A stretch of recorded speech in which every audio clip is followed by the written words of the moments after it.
going on, guys? This is Greg Farley from Team Wiseguys, and I'm here with the one and only YG baby Seto Kaiba. and we're here with a little side spice. Go ahead and Yeah, we got a deck list, courtesy of well, requested by Team Sam.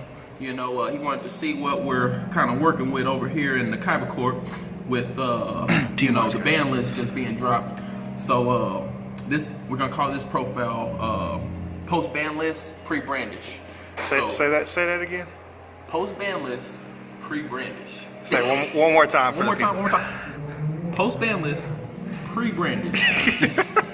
So if you're gonna play this deck, this is how I feel it should be played. If you don't manage to get the brandish cards With DDS, of course. Oh yeah, you gotta have 3 of them jokers. Okay, let's get into it. So monsters here, we got the 3 Blue Eyes, 3 DDSs. You know, you gotta have this if you want to say you're playing Blue Eyes. And then we got, you know, your alternative dragons, of course. And you got your Dragon Spirit of Whites. Still pretty standard. Shout out to the misprint. Yeah. We got our White Stone of Legend there. That gets your vanillas, makes your combos.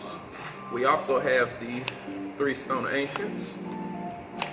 A lot of combos, a lot of spice goes on there. Then we got the Spellcasters, 3 Sages. And then we got the Dismissator de Fecho. Can you say it with a little bit more enthusiasm? We got the 1 Glow Up Bolt. This card's so versatile, as you guys have seen, and as you guys, if you've actually Don't even try to pronounce that. I just had to zoom in.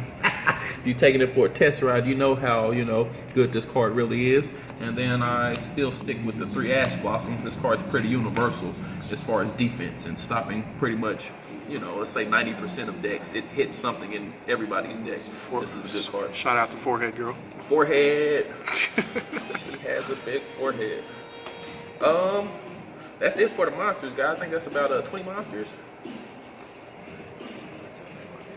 Yeah, 20 monsters. I ran this deck over the weekend in Omaha, Nebraska, testing it out. It did fairly decent. I was actually shocked with some of the new text I put in the deck.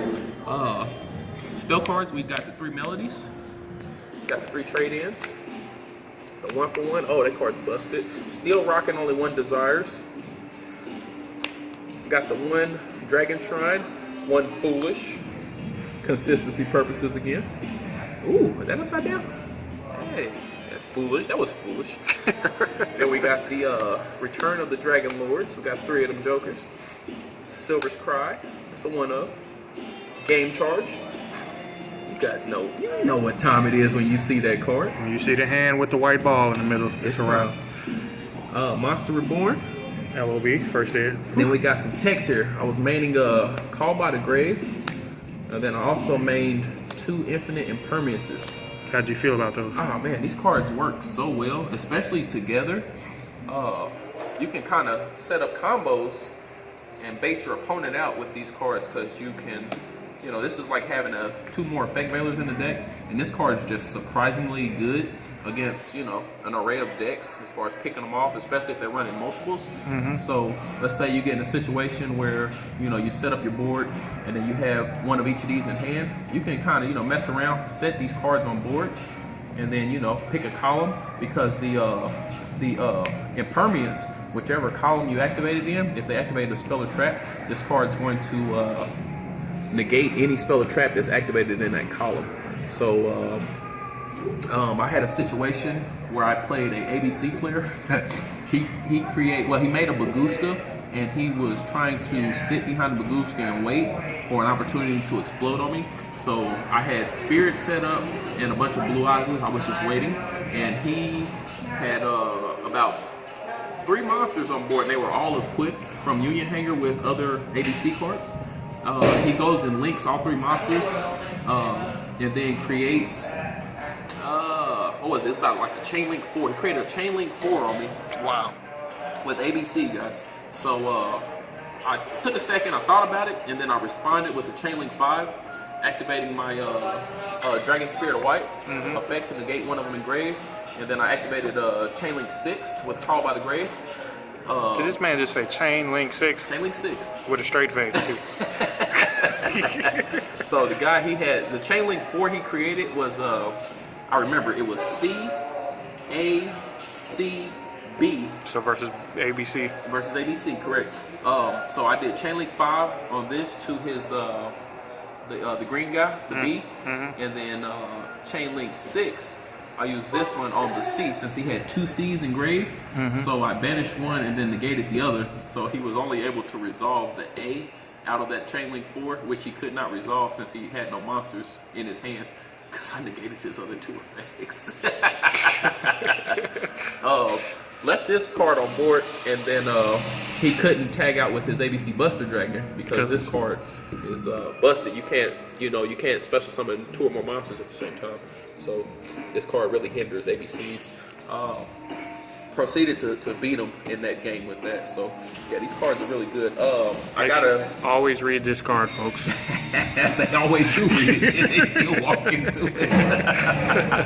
Okay, so I had another scenario where I had the Impermeance set on the board, and I activated this card on his. Oh gosh, I can't remember the monster. I think I was playing like Black Garden or something rogue, and then guy he summoned one of his power monsters. I flipped this card up, negated its effect, and then he proceeds to drop Dark Hole. After the card left, he drops Dark Hole in the same column. I'm like, that's fine. And he's like, your monsters are destroyed. I'm like, no, it was actually negated since you played in the column. And he realized he made a mistake due to the Impermeance, shutting down that whole column. So yeah, this card's surprisingly good. Did he try to get out of it, or he just say he succumbed to it because he knew he messed up? Yeah, he couldn't do too much about it. It was pretty much a wrap. Another thing I've noticed, guys, when you go to activate this card, really play this card as if it is Effect Veiler, as far as creating your chain links. I had a situation where I misplayed. I had these 2 cards in hand, and then I had an option to negate a monster. I chose to flip my Impermeance that was on board to negate the monster while I had Ash Blossom in hand. The correct play, it was against Trick Stars. It was the, what's the yellow one, the Candina? Candina. Yeah, so he summons Candina. I wasn't sure if he had the other one to tag out, so I took a chance, and then I wanted to save Ash. Ash is kind of a little more versatile, so I played Impermeance on the Candina, and then he proceeds to go into his combos anyway. So I'm like, wow, if I'd have just played the Ash Blossom first, took a chance, and he responded, I would have been able to create another chain, follow up with the Impermeance, and still target the Candina, and it would have shut down his entire turn. I would have had a chance to win. So if you're ever in a situation with these 2 cards, I would recommend, if you can, if you're unsure, try to play the Ash Blossom first, and then follow up with your Impermanence. So that way you create a better opportunity, because this card is just like Effect Veiler. It's not a win effect, it's just you can activate it in a chain to negate a monster effect. Anywhere in that chain. Anywhere in that chain. Whereas Ash Blossom's a win, so you have to respond to the most recent thing that you can respond to. So a little spicy tech here for you guys. Tips from YG. YG baby, YG. Okay, that's it for the main deck. 40 cards in total. Let's go into the extra deck. Okay, extra deck is pretty standard. We got the 2 Dragon Spirit of Whites. We got the Azurais.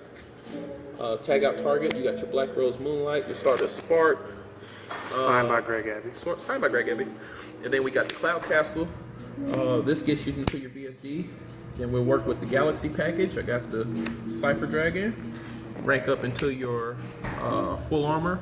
Then you can go into your Blade. If this dies, this monster is summoned back to the board. Then you can go into your your Dark Matter 95. Hope Harbinger is the last Galaxy monster.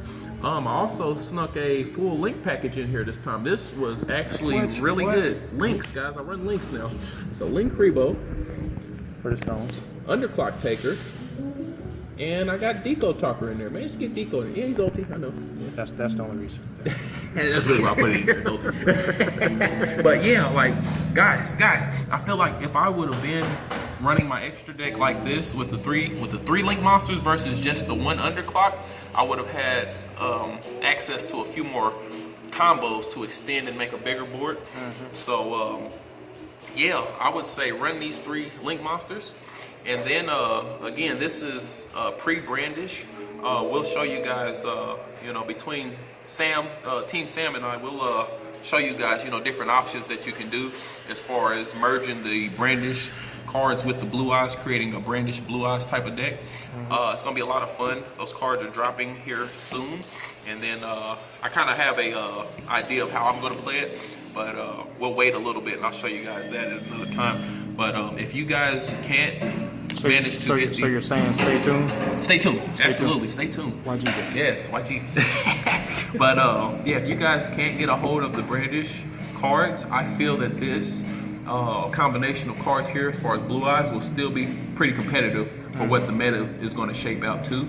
So you'll still have a nice chance to compete. That's it for the extra deck. We'll go to the side deck next. Okay, now side deck gets pretty interesting because it stays pretty much the same. I still may make some changes here, just kind of last minute. Still, this is just what I ran over the weekend in Omaha, Nebraska.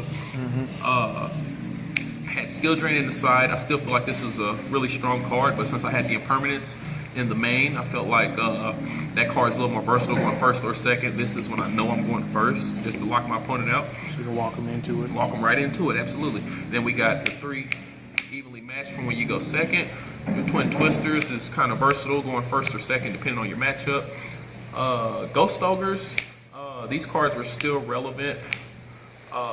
Again, we had our last little hoorah with what was left with the ban list. So these cards may, you know, slowly but surely fall to the back burner because everything kind of floats now. Droll locks, I gave these cards a spin, you know, getting ready for this week to really see how they're gonna flow. This card I feel is gonna get bumped up to 3.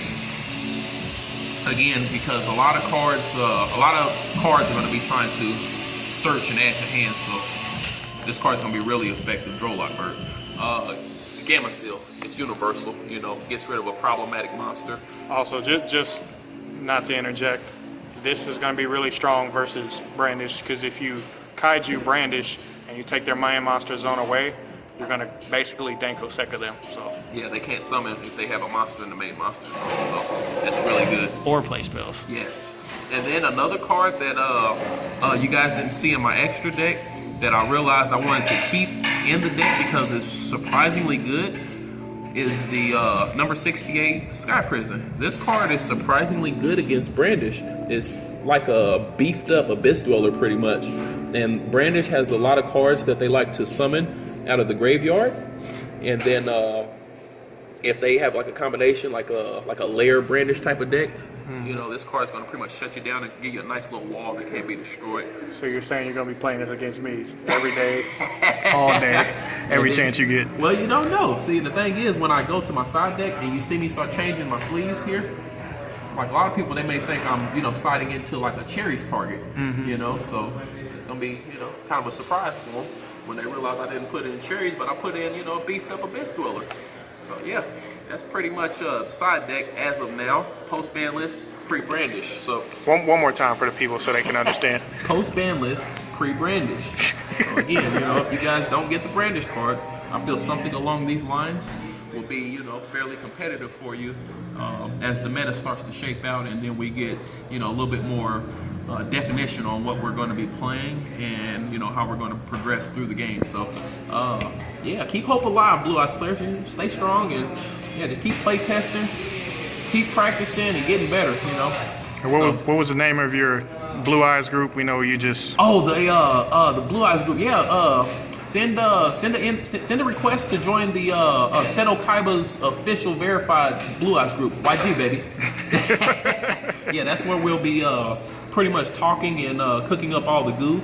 So yeah, so future builds, spicy text, all that stuff, all that information is going to be there as far as you know, great people to talk to and you know, nice support system to help you get through your tournaments and events like that. So yeah, good times, guys, good times. I welcome you all to join. Shout outs here to Wiseguys, my man Greg, for doing the video for me. YG baby. Shout out to Asian Persuasion, that's my man Johnny. Shout out to Nico Smith, Daniel Scott, Akeem.